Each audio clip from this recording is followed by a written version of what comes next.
ഈശ്വരോ രക്ഷതു.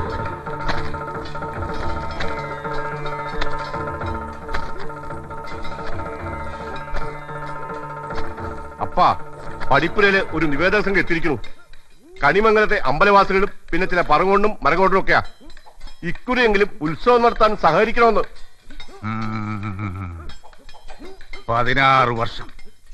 16 വർഷമായി അക്കരക്കാവിലെ ഉത്സവം മുടങ്ങിയിട്ട്. ഇക്കാലം മുഴുവൻ അപ്പൻ ഇടം കണ്ണുകൊണ്ട് കണ്ടു കണിമംഗലത്തിന്റെ നാശം. തീർന്നിട്ടില്ല. കോവിലകം നിലംപൊത്തണം. അതിന്റെ താറമാന്തി നിരത്തണ കാഴ്ചയും അപ്പനെ കാണണം. നിഷ്ഠയും ചര്യയും തെറ്റാതെ ഞാൻ ഊട്ടുന്ന എന്റെ ചാത്തന്മാരുടെ തുണയുണ്ടെനിക്ക്, ബലമുണ്ടെനിക്ക്.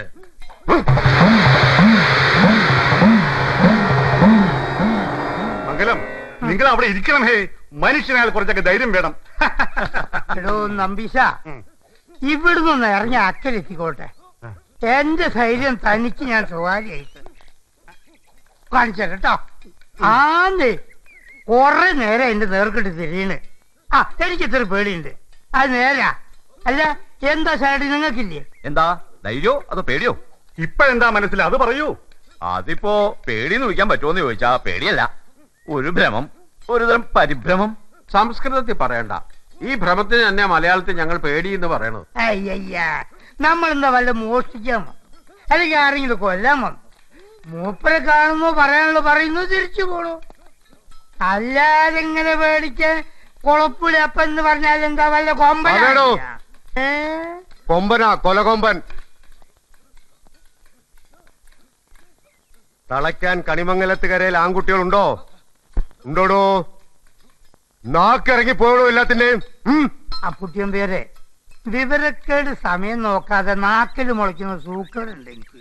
നിങ്ങൾ വലിയ കരളിന്റെ കുരുക്കളല്ലേ? ക്ഷമിച്ചേ. കരളിയല്ല, കളരി.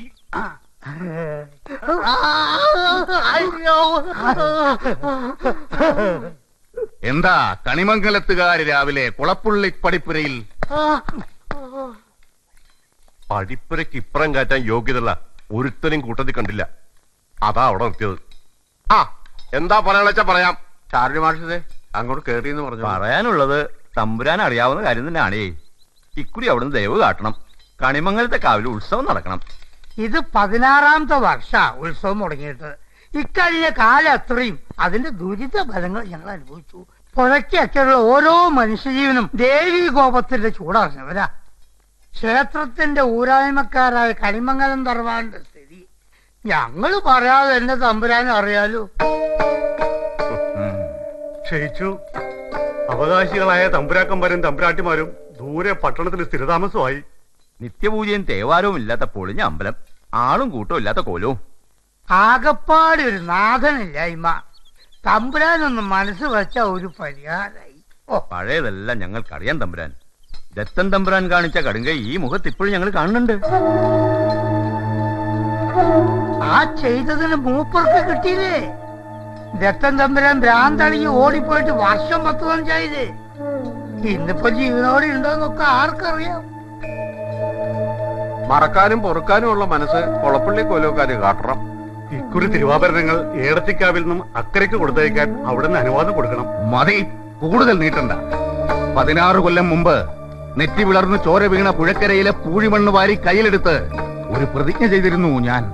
അത് മാറ്റാൻ സൂര്യൻ പടിഞ്ഞാറ് ഉദിച്ചു തുടങ്ങിയിട്ടൊന്നുമില്ലല്ലോ. എന്നാ പോയിക്കൊള്ളൂ. ഇനി ഈ ആവശ്യവും പറഞ്ഞോണ്ട് ഈ പടിക്കകത്ത് കയറരുത്.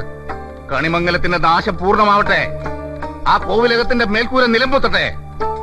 എന്നിട്ട് ആലോചിക്കാം അപ്പന്റെ വാക്ക് മാറ്റുന്ന കാര്യം. പോവാം. ഇനി ഒന്നും പറയാനില്ല, കേൾക്കാനും. എന്താണോ കേട്ടില്ലേ? ഇനിയിപ്പോ തമ്പുരാനെ വല്ലതും പറയാനുണ്ടോ? അതുകൂടെ കേട്ടിട്ട് പോവാ.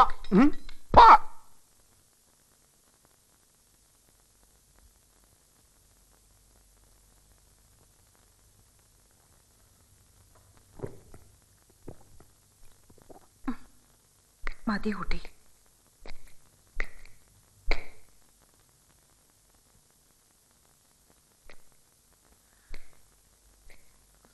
പനി മാറിയിട്ടില്ല. നടക്കാൻ കഴിയാത്ത ക്ഷീണം. അതാ ഏട്ടനോടൊന്ന് ഇത്രയിടം വരാൻ പറഞ്ഞേ. എന്താ കണിമംഗലത്തുനിന്ന് ആരൊക്കെയോ വന്നു അറിഞ്ഞു. ഇക്കുറിയെങ്കിലും ഉത്സവം നടത്താൻ ഏട്ടൻ. വേണ്ട, സുഭദ്രയൊന്നും പറയണ്ട. അകത്തുള്ള പെണ്ണുങ്ങൾ കാര്യം നടത്താനും അഭിപ്രായം പറയാനും കുളപ്പുള്ളിയിലെ ആണുങ്ങൾ തീപ്പെട്ടിട്ടില്ല. വേറെ വല്ലതുകൊണ്ടോ പറയാൻ? ഇല്ല, ഇത് തെറ്റാണ്. ഇത്രയും വാശി. തെറ്റും ശരിയും അനിയത്തി എന്നെ പഠിപ്പിക്കണ്ട. ഒരു തെറ്റേ എനിക്ക് ജീവിതത്തിൽ പറ്റിയിട്ടുള്ളൂ. നിന്റെ കണ്ണീര് കണ്ട് മനസ്സലിഞ്ഞ് കണിമംഗലം ദത്തൻ എന്നൊരു തെമ്മാടിയുമായി നിന്റെ വിവാഹം നടത്തിയത്. നാട് നിറയെ സംബന്ധവുമായി നടന്നൊരു ആഭാസന് പെങ്ങളെ കെട്ടിച്ചു കൊടുത്തതിന്റെ ശിക്ഷ എനിക്ക് കിട്ടി. 16 16,000 വർഷം കഴിഞ്ഞാലും മാറാത്ത പകയുണ്ട് എനിക്ക് കോവിലകത്തോടും അക്കരയിലെ മണ്ണിനോടും. സുഭദ്രയ്ക്ക് അറിയാലോ അപ്പനെ. മിണ്ടാതൊരു ഭാഗത്ത് കിടന്നോളൂ.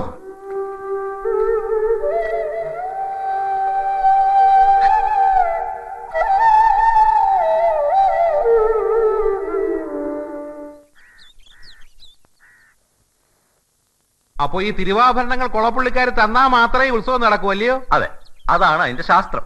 പണ്ട് പുരാതന കാലം തൊട്ടേ ഉള്ള ആചാരമാണേ, തെറ്റിക്കാൻ പറ്റില്ലല്ലോ. അതിനിടയിൽ കണിമംഗലം കോവിലും വിൽക്കാൻ പോകുന്നൊരു വാർത്ത കേട്ടല്ലോ.